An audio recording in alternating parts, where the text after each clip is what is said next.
Hello అండి. ఎలా ఉన్నారండి అందరూ? బాగున్నారా? మీరంతా బాగుండాలని మనస్ఫూర్తిగా దేవుడిని కోరుకుంటున్నాను. ఆ వీడియోస్ చూస్తూ ఛానల్‌ని సపోర్ట్ చేస్తున్న ప్రతి ఒక్కరికి పేరు పేరున కృతజ్ఞతలైతే చెప్పుకుంటున్నానండి. కొత్తవారు ఎవరైనా చూస్తున్నట్లయితే వీడియో చూసి మీకు కనుక నచ్చినట్లయితే ప్లీజ్ సబ్స్క్రైబ్ చేసుకోండి. అలాగే వీడియోకైతే ఒక లైక్ ఇవ్వండి. ఇంకా లైక్ ఇచ్చిన వెంటనే ఇంకొక ఆప్షన్ వస్తుందండి. హైప్ ఆప్షన్ అనేది వస్తుంది. అది హైప్ చేయడం వల్ల ఏంటంటే ఈ వీడియో అనేది ఇంకొంతమందికి రీచ్ అవుతుందండి. లైక్ ఎంత ఇంపార్టెంటో ఈ హైప్ ఆప్షన్ కూడా అంతే ఇంపార్టెంట్ అండి. అందుకని ప్రతి ఒక్కరికి ప్లీజ్ అండి లైక్ ఇచ్చిన వారు ఎవరైనా సరే హైప్ కూడా ఇవ్వండి. ఉదయాన్నే నా పనులైతే మొదలు పెట్టుకుంటూ అందులో పడదామా ఇందులో పడదామా అంటూ ఉరుకు పరుగులతో పనులు చేస్తూ ఉంటే కాయకూరల వాళ్ళు, ఇంకా కొత్తిమీరలు, తోటకూరలు అమ్ముకునే వాళ్ళు, ఉల్లిపాయలు అమ్ముకునే వాళ్ళు ఈ ఉదయాన్నే 6 గంటల కంటే ముందే మొదలు పెడతారండి అనౌన్స్మెంట్లు చేసుకుంటూ. మరి మన అవసరం కదండి, అయిపోయినవైతే తెచ్చుకోవాలి తప్పదు. ఒక పక్కన ఈ పనులు చేసుకోవాలి, ఒక పక్కన రోడ్డంటా వెళ్ళే బండి వాళ్ళని కూడా ఆపి అవి తెచ్చుకోవాలి. ఉల్లిపాయలు కూడా అయిపోవస్తున్నాయి, ఇంకెందుకులే తీసేసుకుందాం వచ్చాయి కదా దగ్గరికి అనేసి నేను ఆ బండిని అయితే ఆపి ఉల్లిపాయలు అయితే తీసుకొచ్చానండి. 100 రూపాయలకి 6 కేజీలు అంటండి. ఒక్కొక్కసారి ఏమో 5 కేజీలు ఇస్తారు. ఈ నాగమణి ఎప్పుడూ కూడా ఆటో వాళ్ళ దగ్గరే తీసుకుంటుందండి ఉల్లిపాయలు. సంతలోకి వెళ్ళి ఇంకా షాపుల దగ్గరికి వెళ్ళి తెచ్చుకోవడం ఎందుకండి, మూత బరువు వాళ్ళే ఇంటికి వచ్చి ఇస్తున్నారు కదా, ఇక అందుకని నేను వాళ్ళ దగ్గరే తీసుకుంటాను. మరీ ఏమీ పాడైపోయినట్టు ఏమీ ఉండవండి, మంచిగానే ఉంటాయి.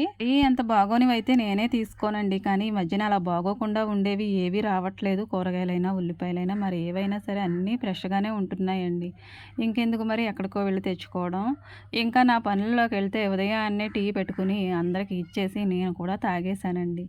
ఇంకా పిల్లల కోసం టిఫిన్ అయితే రెడీ చేశాను. ఉప్మా చేశానండి. ఉప్మా చేస్తుంటే ఒకటే అల్లరి అల్లరి చేస్తున్నారు. 2 రోజులు వరుసగా ఉప్మానే చేశానండి. ఆ రోజు కూడా ఉప్మా చూసేసరికి మా వాళ్ళ మొఖాలైతే సేమ్ ఉప్మా లాగానే కనిపించాయండి నాకైతే.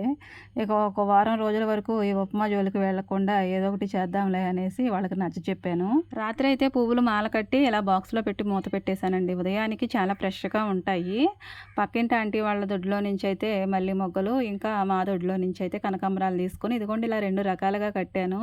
ఏమండోయ్ ఒక్కొక్కరిది ఒక్కొక్క అభిరుచి అండి. ఒకే అమ్మ కడుపులో నుంచి వచ్చినా సరే వాళ్ళ టేస్ట్‌లు అనేవి వేరుగా ఉంటాయి కదా. ఒకరికి ఒకటి నచ్చుతుంది, మరొకరికి ఇంకొకటి నచ్చుతుంది.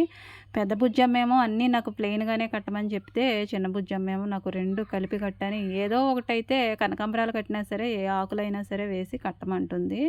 ఒక్కొక్కరి ఇష్టం ఒక్కోలా ఉంటుంది కదండీ. అందరి మనస్తత్వాలు ఒకటే కాదు. మనుషులందరూ ఒకటే అంటారు గానండి, మనసులు మాత్రం చాలా వేరుగా ఉంటాయి. ఒక అమ్మ కడుపులో నుంచి వచ్చిన పిల్లల్ని చూస్తే అది ఎంత నిజమో తెలుస్తుందండి. మామూలుగా ఉండే పిల్లలే కాదండి, కవల పిల్లలైనా సరే ఒకే రోజు పుడతారు, ఒకేసారి పుడతారు కానండి, కాస్త తేడాలో ఒక 10 నిమిషాలు అటు ఇటులోనూ వాళ్ళ మనసులు కూడా వేరుగానే ఉంటాయి. ఒకే అమ్మ కడుపులో నుంచి వచ్చిన వీళ్ళ ఇష్టాలు, వీళ్ళ అభిప్రాయాలు చాలా వేరుగా ఉంటాయి కదండీ. ఎవరి ఇష్టానికి తగినట్టుగా వాళ్ళని ప్రోత్సహించడం ఒక తల్లిగా, తండ్రిగా మన బాధ్యత కదండీ. ఏమైనా లోపాలుంటే వాటిని సరి చేసుకుంటూ అలా అలా కట్ చేసుకుంటూ వీళ్ళనైతే ఇలా పెంచేయాలి. తప్పదు. వాళ్ళ అభిరుచులను మాత్రం అట్టే పెడదామండి. ఎవరికి నచ్చినట్టుగా వాళ్ళు ఉండాలనుకుంటారండి. ఒక ఏజ్ వరకు మనం వేసిన పిలకలు, మనం వేసిన చిన్న చిన్న జడలు వాళ్ళకి ఎంతో సరదాగా అనిపిస్తాయండి. కాస్త ఎదిగిన తర్వాత ఎక్కడ వంకర వచ్చినా సరే అసలు నీకు జడ వేయడం వచ్చమ్మా అని మనల్ని ప్రశ్నిస్తారండి. వాళ్ళకి చిన్నప్పుడు గుండు మీద పెట్టిన రోజులన్నీ కూడా మర్చిపోతారు. క్రాప్ వేయించి చక్కగా వాళ్ళకి చిన్న చిన్న క్లిప్పులు పెట్టి వాళ్ళని ఎంత చక్కగా రెడీ చేసుకొని మురిసిపోతుందండి ఈ అమ్మ. కానీ జడ రాగానే వాళ్ళకి కాస్తంత తెలివితేటలు రాగానే వాళ్ళకి నచ్చినట్టుగానే పువ్వులు పెట్టాలి, నచ్చినట్టుగానే జడ వేయాలి. పోనీలేండి, ఈ జడ వరకే కదా, బట్టల వరకే కదా, వాళ్ళకి నచ్చినట్టే ఉండనిద్దాం. ఆ మాత్రం ఫ్రీడమ్ ఇవ్వకపోతే ఎలా అండి మరి. నాకు మాత్రం జడలు ఇలా 2 మెలికల కన్నా ఒక మెలికతోటి మా చిన్న బుజ్జమ్మకి వేసినట్టు వేయడం అంటే చాలా ఇష్టం అండి నాకు. జడ వేసుకుని ఒక సైడ్కి అయితే ఇంత కనకాంబరం దండో, ఇంత మల్లె మొగ్గల దండో పెట్టుకుంటే ఎంత అందంగా ఉంటుందండి. అలా నాకు చాలా చాలా ఇష్టం అనమాట. ఇక మన రోజులు ఏమైనా ఉంటే మన పిల్లల్లోనే కదండి చూసుకుంటాము, మురిసిపోతాము. పిల్లలైతే వెళ్ళిపోయారండి. బాబుని కూడా పంపించేశాను. ఇక వాళ్ళు వెళ్ళిన తర్వాతే నేను అన్నం వండుకోవడం, వంట చేయడం అవి చేస్తున్నాను. ఎందుకంటే హాఫ్ డేస్ కదండి. ఉదయాన్నే ఇక వంట చేయవలసిన పని ఉండట్లేదు. టిఫిన్ మాత్రమే చూసుకొని వాళ్ళని రెడీ చేసి పంపిన తర్వాత తీరిగ్గా అన్నం వండుకుంటున్నాను. ఏం తీరికలేండి, హడావిడిగానే ఉంటుంది.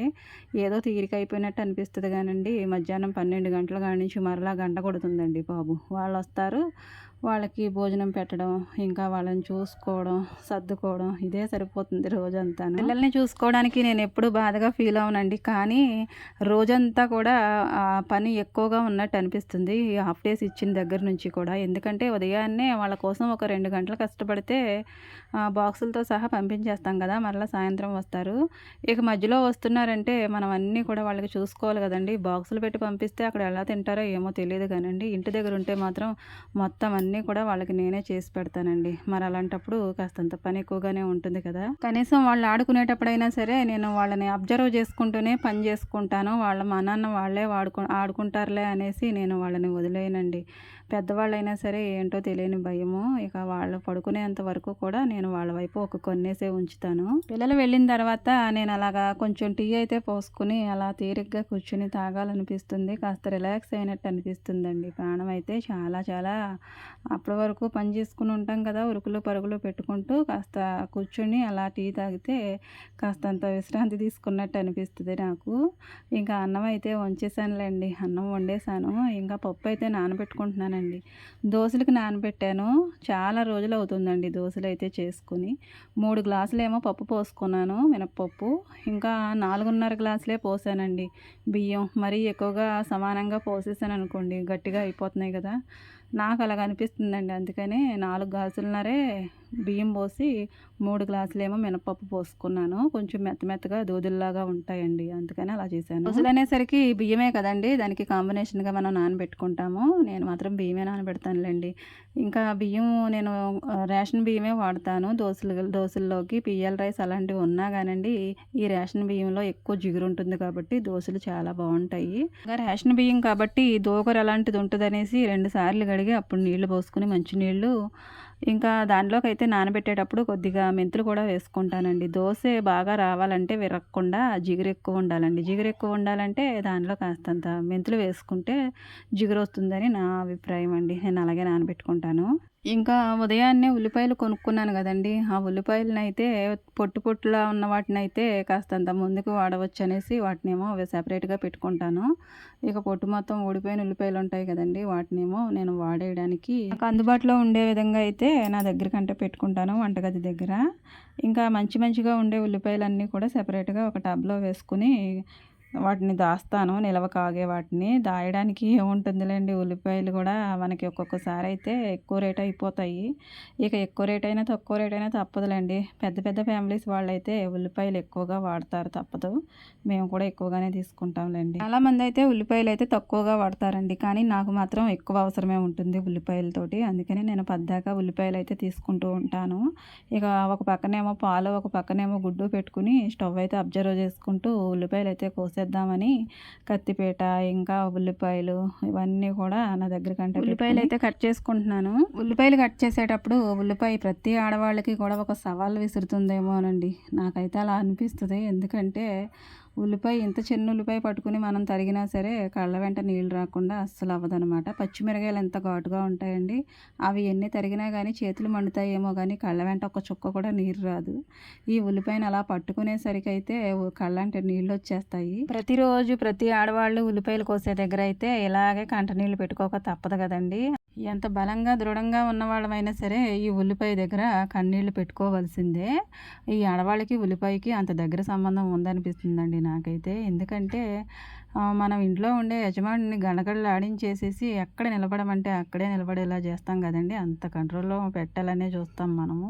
మనం కూడా మరి ఉల్లిపాయ కంట్రోల్లో ఉండాలి కదండి. ఎంత ఎలాగా కంట్రోల్ చేసుకుందామన్నా కానీ కంట్రోల్ అవ్వనివ్వవు, కన్నీళ్ళు వచ్చేస్తూనే ఉంటాయి. చాలామంది ఉల్లిపాయలు అయితే పొట్టు ఉండగానే నీటిలో వేసేసి ఆ పొట్టు తీసిన తర్వాత కట్ చేసుకుంటారండి. నేను మాత్రం ముందే పొట్టు తీసేసి చిన్న ముక్కల్లాగానే కట్ చేసుకుని నీటిలో వేసేస్తాను. అలా అయినా కాస్తంత పొగరు దానికి ఉన్నది తగ్గుద్దేమోననేసి. ఆ పొగరంతా నీటిలోకి దిగిపోయినా సరే ఉల్లిపాయల్లో ఉండే పొగరు ఇంకా ఉంటుందండి, అదైతే కళ్ళల్లోకి వెళ్ళిపోయి నీళ్లు తప్పకుండా వస్తాయి ప్రతిరోజు కూడా. కొత్త ఉల్లిపాయలు అనుకుంటండి, మరీ ఘాటుగా ఉన్నాయి. నేను ఇంకా ఉల్లిపాయలైనా మరి ఏ కూరగాయలైనా కానీ చాలా స్పీడ్గానే తరుగుతానండి. ఒక్కోసారి చేయలేకపోతుందేమో అనిపిస్తుంది, కానీ స్పీడ్ అలా అలవాటు అయిపోయి ఎంత స్లోగా తరుగుదామన్నా సరే నాకు అలా స్పీడ్గానే వచ్చేస్తుందండి, తరగడం మాత్రం ఆగదు. చెయ్యి ఒక్కొక్కసారి అయితే కొద్దిగా కట్ అవుతూనే ఉంటుంది. అయినా లెక్క చేయకుండా అలా ప్రతిరోజు ఈ చేతులకి ఆ కత్తిపేటకి పని అయితే ఉంటుందండి. ఇంకా ఉల్లిపాయలు కట్ చేసుకోవడం అయితే అయిపోయింది. అన్నీ ఉల్లిపాయలే కట్ చేసింది, కూరగాయలు ఏమీ లేవని మీరు అనుకుంటున్నారా? ఉల్లిపాయలతోనే చేస్తానండి కూర అయితే. కోడిగుడ్డు పొలట వేద్దామనేసి కొద్దిగానే ఉల్లిపాయలు కట్ చేసుకున్నాను. ఎందుకంటే పెళ్ళిళ్ళ సీజన్ కదండి, ఎవరో ఒకళ్ళు భోజనం చెప్తారు కదా మనకి కావలసిన వాళ్ళు. ఇక అందరూ కూడా, అందరూ అంటే ఎవరున్నారులేండి, ఇక ఆయన భోజనానికి వెళ్తారు. ఇక మేమే కదా అనేసి నేను కొద్దిగా అయితే కోడిగుడ్డు పొలట వేస్తున్నాను. పువ్వులు పెట్టుకోవడం అంటే ఆడవాళ్ళందరికీ ఇష్టమే కదండి, నాకు కూడా చాలా ఇష్టం. కానీ ఏంటో అలవాటు అయితే తప్పిపోయిందండి. ఎప్పుడైనా ఇలా అందమైన గులాబీనో లేదంటే ఏ మల్లె మొగ్గలో ఏవోటి చూసినప్పుడు 1, 2 కన్నా ఎక్కువ పెట్టుకోవాలనిపించదు. కనకాంబరాల దండలు, మల్లె మొగ్గలు దండలు దండలుగా అయితే పెట్టుకోవాలన్న ఇంట్రెస్ట్ పోయింది. ఇలా ఒక మొగ్గ 2 మొగ్గలు దొరికితే వాటిని అయితే పెట్టుకోవడానికి ఇష్టపడతాను. అమ్మ ఎందుకమ్మా పువ్వులు పెట్టుకోవు, అందరు అమ్మలు చక్కగా పువ్వులు పెట్టుకుంటారు, నువ్వు మాత్రం పెట్టుకోవని మా బుజ్జమ్మలు అయితే అప్పుడప్పుడు అంటూ ఉంటారు. ఇంకా చిన్న బుజ్జమ్మ అయితే అంటూ ఉంటుందిలేండి. ఇక పెద్ద ఆవిడైతే ఆవిడ కూడా పువ్వులు పెట్టుకోదు ఎక్కువగాను. ఇక ఇంట్రెస్ట్ ఉన్న వాళ్ళకే తెలుస్తుంది కదండి, ఎదుటి వాళ్ళు ఎందుకు పెట్టుకోవట్లేదు ఏంటని నన్ను ఆరాలు తీస్తూ అలా అడుగుతూ ఉంటుంది. తలకి నూనె పెట్టుకుని ఆ జడ వేసుకోవడమే ఎక్కువ అనిపిస్తుందండి నాకైతే. పువ్వులు అంటారా, ఇక అవి అవసరం వచ్చినప్పుడు ఎప్పుడైనా పెట్టుకోవాలనిపిస్తే పెట్టుకుంటాను. కానీ నాకు మాత్రం గులాబీ అయితే చక్కగా నచ్చిందండి. దాన్ని చూడగానే పెట్టుకోవాలనిపించింది, ఇక అందుకనే పెట్టుకున్నాను అనమాట. నా కూతుళ్ళకి నేను ఒక పువ్వు పెట్టుకున్నా కానీ విచిత్రంగా నా వంక చూసుకుంటూ తెగ మురిసిపోతూ ఉంటారండి. వాళ్ళ కోసమైనా పెట్టుకోవాలనిపిస్తుంది, వాళ్ళకి ముఖంలో కనపడే ఆ సంతోషం చూడడానికి. పల్లెటూరు వాళ్ళు అంటేనే కాళ్ళకు పట్టీలు, ఇంకా చేతులకు గాజులు, తల నిండా పువ్వులు, ఇంకా చాలా చాలా ఉంటాయి కదండి కొటేషన్స్. ఇవన్నీ కూడా పల్లెటూరు వాళ్ళకి వర్తిస్తాయి. ఎందుకంటే నిండుగా ఉంటారు, నిండుతనంతోనూ. నాకెందుకోనండి పువ్వులు పెట్టుకునేదాన్ని, కానీ ఈ మధ్యకాలంలోనూ పువ్వులు అంతగా పెట్టుకోవాలనే ఆశ ఉండట్లేదు. ఇదివరకు పువ్వులు పెట్టుకుంటే నాకు కళగా ఉన్నట్టు అనిపించేదండి, కానీ ఇప్పుడు పువ్వులు పెట్టుకుంటే యాసగా ఉన్నట్టు అనిపిస్తుంది. నాకు విడిగా ఉండే జడతోనే బాగున్నట్టు అనిపిస్తుందండి. పువ్వు పెట్టుకుంటేనే కొంచెం విచిత్రంగా అనిపించి నాకు వాటి మీద ఉన్న ఇంట్రెస్ట్ కూడా పోతుందండి. పువ్వు అందం కూడా పోయినట్టు ఉంటుంది నా తలలో పెట్టుకునేసరికి. అందుకని వాటి అందాన్ని నా వల్ల ఎందుకు పోగొట్టడం అనేసి వాటి జోలికి వెళ్ళడం నేనే మానేసాలండి. కూర అయితే వండడం అయిపోయిందండి. బాబుకి కూడా బాక్స్లో కొంచెం వేసేసి పెట్టేసి 3 గుడ్లతోనే చేశానండి పొలట అయితే. మిగతాది మేము తింటామన్నమాట. కూర వండుకుంటూనే అక్కడ చేయవలసిన పనులు అయితే చాలా చక్కబెట్టుకున్నాను. గిన్నెలు సర్దేశాను. అన్నం వేరే గిన్నెలోకి తీసుకుని మొత్తం గిన్నెలన్నీ కూడా కుండీ దగ్గర వేసేసుకున్నాను. ఇంకా గిన్నెలు అయితే నీట్గా తోమేసుకున్నానండి. అక్కడ కూడా శుభ్రంగా కడిగేశాను పళ్ళెమంతా కూడా. ఇంకా లోపల నుంచి బయట వరకు మొత్తం కూడా తుడుచుకొచ్చేసానండి. ఫ్యాన్ ఎనీ టైం తిరుగుతూనే ఉండాలి కదండి, చెమటలో కారిపోతున్నాయి. ఇక బట్టలు అయితే నా కోసం వెయిట్ చేస్తూ ఉన్నాయండి, ఎప్పుడు వస్తానా అనేసి. ఇక వాటిని అయితే నానబెట్టేయడం, ఉతికేయడం, జాడించేయడం, పిండేయడం అన్నీ అయిపోయాయండి. ఇక ఆరేయడం ఒకటే ఉంది. బట్టలు నీట్గా ఉతుక్కొని వాటిని జాడించడం ఎంత ఇంపార్టెంటో నాకు వాటిని ఆరేయడం కూడా అంతే ఇంపార్టెంట్ అండి. ఎందుకంటే నేను ఎప్పుడు బట్టలు ఆరేసినా కానీ మొత్తం అన్నీ కూడా ఒక్కటి కూడా మిగలకుండా అన్నీ తిరగదీసే ఆరేస్తానండి. లేదంటే ఎండకి షేడ్ అయిపోయి రంగులన్నీ కూడా మారిపోయినట్టు అనిపిస్తాయి కదా.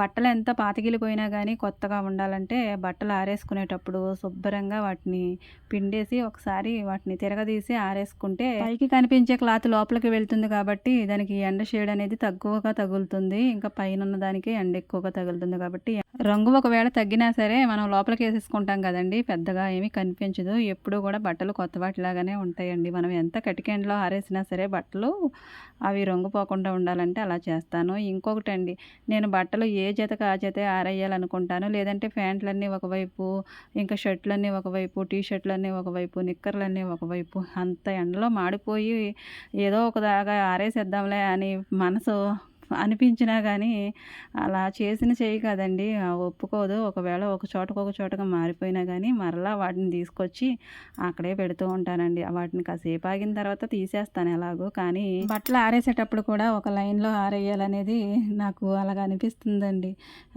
అక్కడొకటి ఇక్కడొకటి వేస్తే ఏంటో అవి అంత అందంగా ఉన్నట్టు అనిపించవు. ఆ బట్టలకి కళగానే అనిపించదండి. ఆ తీగ మీద ఆరేసిన బట్టలకి ఏం కళ ఉంటుందని అనుకుంటారు, కానీ మనం చేసిన ఏ పనైనా సరే సరే నీట్గా కనిపిస్తే చూసే వాళ్ళకి కూడా బాగుంటుంది కదండి. ఎవరో చూస్తారని కాదు కానండి, నా మనసు ఒప్పుకోదు.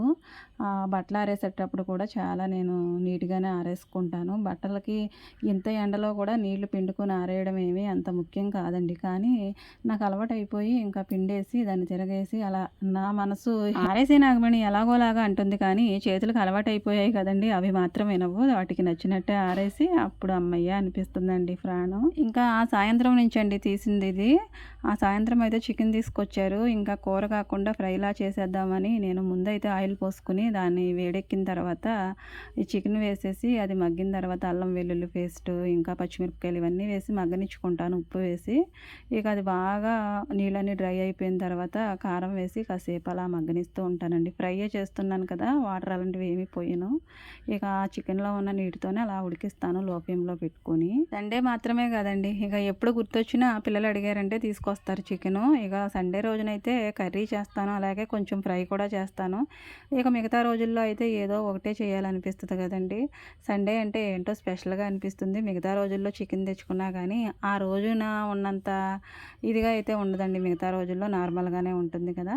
ఇలా చికెన్లో అయితే కారం కూడా వేసేసుకుని దాన్ని చాలా వరకు అయితే ఒక 10 నిమిషాలు 15 నిమిషాల వరకు అలా నూనెలో వేగనిచ్చిన తర్వాత గరం మసాలా అంటే మనం ఇంట్లో పట్టుకుంటాం కదండి, చెక్కలు, ధనియాలు, గసగసాలు, జీలకర్ర ఇంకా మసాలా దినుసులు ఉంటాయి కదండి, వాటన్నిటితో నేను రెడీ చేసుకుని అదైతే కొంచెం పౌడర్ వేసుకున్నాను సరిపడగా.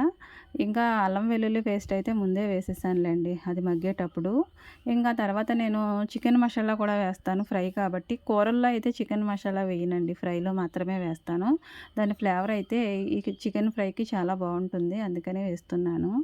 అమ్మ తయారు చేస్తుందండి ఈ చికెన్ అయితే. నేను ఎప్పుడూ కూడా చికెన్ మసాలా మాత్రమే వేసేదాన్ని, కానీ ఈసారి అయితే కొంచెం గరం మసాలా ఇంకా అల్లం వెల్లుల్లి పేస్ట్ కూడా వేశాను. టేస్ట్ ఎలా ఉంటుందో చూద్దామనేసి ఇలా ట్రై చేశాను. బాగుందండి, బాగానే వచ్చింది. ఇంకా ఫైనల్గా చికెన్ మసాలా కూడా వేసేసుకుని దాన్ని కూడా ఒక 15 నిమిషాల పాటు మగ్గనిస్తాను.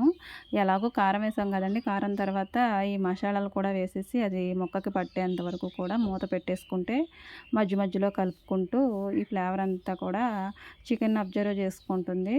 చాలా చాలా టేస్టీగా ఉంటుందండి, చాలా ఈజీగా కూడా అయిపోద్ది. ఎంత చికెన్ కర్రీ వండడం రాని వాళ్ళైనా సరే చాలా బాగా చేసావనే చెప్తారు. నేను ఈ మధ్యకాలంలో ఎప్పుడు చికెన్ ఫ్రై చేసినా కానీ ఇలానే చేస్తున్నానండి. కొత్తిమీర మాత్రం లేదు, వేయట్లేదు. ఇంకా నాకు పొద్దున్నుంచి మొదలుపెట్టి రాత్రి వరకు కూడా పనులతోటైతే నిండిపోయిందండి ఆ రోజు. ప్రతిరోజు పని ఉంటుందండి, కానీ నాకు నిన్న మాత్రం ఒకటే పని. నిన్న తీసుకున్న వీడియో ఇది. అలా కూర వండిన తర్వాత పిల్లలకి పెట్టేశాను, వాళ్ళని కూడా చక్కబెట్టేసుకున్నాను. ఇంకా నాకు పని ఒకటి మిగిలిపోయిందండి. టైం అయితే చాలా అవ్వస్తుంది. ఇంకా ఈ పని కూడా చేసుకుంటే ఇక నా పని కూడా అవుతుంది. పప్పు రుబ్బడానికైతే అన్ని పనులు చేసుకున్న తర్వాత రుబ్బుదాం అనుకునేసరికి 10 దాటిపోయింది, 10:30 దాటిపోయింది, 11 కూడా కావస్తుందండి. ఇక అందరూ కూడా నిద్రలోకి వెళ్ళిపోయే టైం కదండి అది. నిద్ర సగం అయిపోతుంది చాలామందికి. ఇక మా వాళ్ళైతే పాపలిద్దరూ కూడా ఎగ్జామ్స్కి చదువుకుంటూ ఉన్నారు. ఆ టైం వరకు ఏం చేసావు నాగమణి, పొద్దుస్తమాను టైం లేదా నీకు అనుకోవచ్చు. పొద్దున్న ఎప్పుడో నానబెట్టుకున్నాను కదండి, 9 గంటలకు నానబెట్టిన పప్పుని నేను ఆ టైంలో రుబ్బుతున్నానంటే మధ్యాహ్నం బట్టలు ఉతికేసిన వెంటనే ఫ్రిడ్జ్ ఒకటి తీసుకొచ్చారండి. మాది ఇంట్లో ఉన్నది చిన్న ఫ్రిడ్జ్ కదా, అది కూడా సెకండ్ హ్యాండ్ ఫ్రిడ్జే. ఇంకా దాంట్లోకి అయితే మాకు అన్నీ కూడా పట్టట్లేదు, చాలా ఇబ్బంది అవుతుంది అనేసి ఆ రిపేరింగ్ చేసే ఆయన మా వారికి కాస్తంత తెలుసు. ఇక అందుకని ఆయన ఇంకో ఫ్రిడ్జ్ చూపించి ఇది తీసుకెళ్ళండి, ఇది సరిపోద్దని చెప్పారంట. కొత్త ఫ్రిడ్జే తీసేసుకోవచ్చండి, కానీ మనం ఇల్లు మారిపోతాం కదా, ఇల్లు బాగోలేదు. ఇక అంతవరకు ఏదో ఒకటి ఆటోమేటిక్గా పనిచేస్తే చాలులే అనేసి ఇక చిన్న ఫ్రిడ్జ్ అయినా తెచ్చుకున్నాం, కానీ దాంట్లోనేమో ఎక్కువగా ఐటమ్స్ ఏం పట్టట్లేదు. ఇక అందుకని పెద్దది తీసుకొచ్చారండి మహానుభావులు. ఎవరు వాడారో తెలియదు కానండి, దాని నిండా ఎక్కడ లేనిది ఉంది. ఇక అదంతా క్లీన్ చేసుకునేసరికి అయితే నాకు 5 అయిపోయింది టైము. ఇక 5 గంటల నుంచి దాన్ని తీసుకెళ్ళి లోపల పెట్టుకుని ఇక చిన్న ఫ్రిడ్జ్ తీసి బయట పెట్టుకుని అందులో ఉన్నవన్నీ ఇందులోకి ఇక మొత్తం అంతా అలా సర్దుకున్నాను. ఆ తర్వాత మరి సాయంత్రం పని ఉంటుంది కదండి, వాకిళ్ళు ఊడ్చుకోవడం, గిన్నెలు తోముకోవడం, ఇంకా పొయ్యి అంటించుకోవడం, అన్నం వండుకోవడం. ఈలోపు ఏమో చికెన్ తీసుకొచ్చారు. చికెన్ కూర వండిన వెంటనే పిల్లలకు పెట్టాలి. ఇక ఇదంతా కూడా నాకు చాలా చాలా ప్రెజర్ అయిపోయిందండి నిన్నైతే. నేను ఎంత అలసిపోయినా, ఎంత ఒత్తిడి నాకు ఉన్నా కానండి, నా ముందున్న పని ఇంకోటి ఉందంటే అసలు నిద్ర పట్టదు. ఇంకో ఆందోళన అయితే వస్తూ ఉంటుంది కదండి, ఆ పని ఎలా చేసుకోవాలని. ఇంకా అందరినీ చక్కబెట్టేసిన తర్వాత ఇది తీరిగ్గా చేసుకోవచ్చులే అని టైం చూసేసరికి అయితే 11 అవుతుంది. వామ్మో అనుకున్నాను. ఇంకా తప్పదు కదండి. పప్పు రుబ్బకపోతే పిల్లలకేమో టిఫిన్ ఉండదు. ఇక తప్పదు. ఆ టైంలో మిక్సీని గిర్రు గిర్రు అనిపించాను అనుకోండి, మా వాళ్ళే కాదండి పక్కింటి వాళ్ళు కూడా మెలకువ వచ్చేస్తుంది. ఇంకొక పక్క భయంగానే ఉంది. పక్కింటి వాళ్ళు లేస్తారు, మా వాళ్ళు లేస్తారు అనేసి. పక్కింటోళ్ళ సంగతి ఎలా ఉన్నా గానీ, ముందు మా వాళ్ళ సంగతి చూసుకోవాలి గదండీ! ఆల్రెడీ నిద్రలోకి జారిపోయారు. పాపలిద్దరునేమో చదువుకుంటూ ఉన్నారు. మా వారైతే ఎర్లీగానే పడుకుండిపోయారండి ఆ రోజైతే. పాపం ఆయన ఫోనేమో నేను వీడియో తీసుకుంటానండి. ఫోన్ నాకేమో లేదు. ఆయన దగ్గర నుంచే తీసుకుంటాను. అంతరాత్రి వేళ ఫోన్ తీసుకున్నా గానీ పాపం ఏమీ అనలేదు. కానీ ఈ మిక్సీ గిర్రు గిర్రుమనిపించానంటే నిద్ర పాడవుతుంది గదండీ! ఈ టైం వరకు పప్పు రుబ్బకుండా ఏం చేశావనేమో అడుగుతారేమో అదొక భయము. ఆ పని ఇప్పుడు చేస్తున్నావు, ఎప్పుడు చేయాలా ఏంటో తెలియదని ఎప్పుడైతే మా వారు నన్ను నిలదీసింది లేదండి. నేను ఎప్పుడు ఏ పని చేసుకుంటానో ఆ పనినైతే ఆయన గౌరవిస్తారు. కానీ నాకైతే కాస్త భయం ఉంటుంది కదా! నైట్ అయిపోయింది కదండీ!